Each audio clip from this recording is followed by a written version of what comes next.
Hey guys, just doing some blade, going through the bits on the blade, figuring out which bits I need to replace and which would be fine. But you can see like this one here, it's got a chip in the corner. This one's not too bad. I'll just leave that. This, you can see how the center of the bit is kind of chewed down. That one's not so bad either.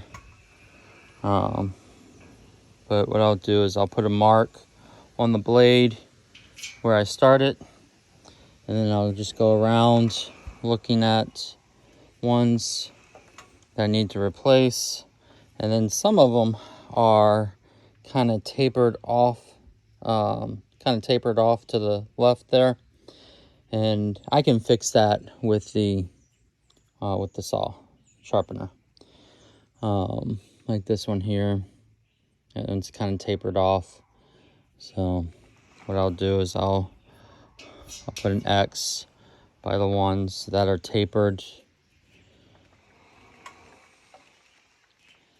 and I'll just go through all the way around until I see my first mark. Like this one has a corner that's chipped off. Again, not so bad. This one's not so bad. This one here has a severe taper I need to fix. That one, not so bad. This one has a taper. This one has a slight taper. That one's pretty square. This one, I don't know if you can see on camera, but it's got the top of the bit is kind of chipped off. So I can just run the sharpener on that and just kind of clean that up a bit. There is one on here that needs to be replaced. Again, this one's tapered and this one's tapered.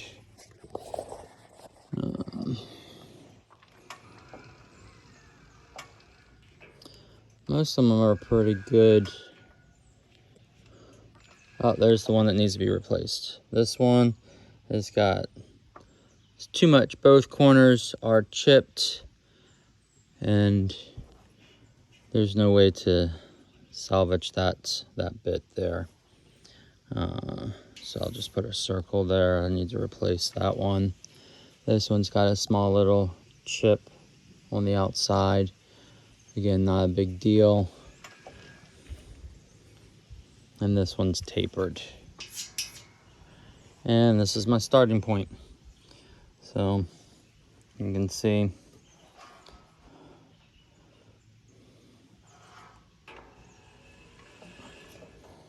and when you have bits that are tapered, most of the time most of my bits just taper off to the left. I don't really have any that really taper off to the right very much, and I don't know if that's an operator error for when I'm sharpening them, but I do notice if I have more than 6 or 7 that are tapered, my inside blade guide will wear out a lot faster, because it's constantly, when the blade's running that direction, it's constantly want to walk. So I kind of, when I'm milling, you'll see me kind of poke my head around the blade and look at that blade guide to see how it's wearing.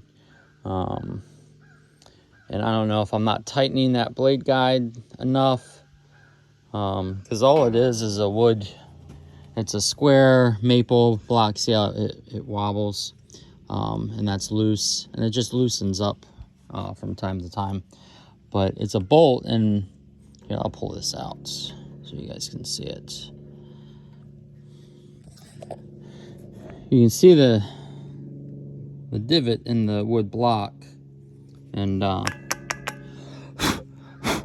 you can see how it's got divots all the way around. But I know it's not backing out because of that divot. It's just wearing It's just wearing out there. But so when I go to fire this back up, what I'll do is I'll just rotate this and then make a new divot for it. I gotta hold it in with one hand. There we go. And then I'll just crank down on that until the bolt sinks into the block. But that needs to be replaced. But yeah, so what I'm gonna do is I'm gonna sharpen these bits today. And hopefully get tomorrow I'll get rolling on some of these orders. But yeah, today's Sunday, so I'm trying to make it a light day. But yeah, all right guys, take care.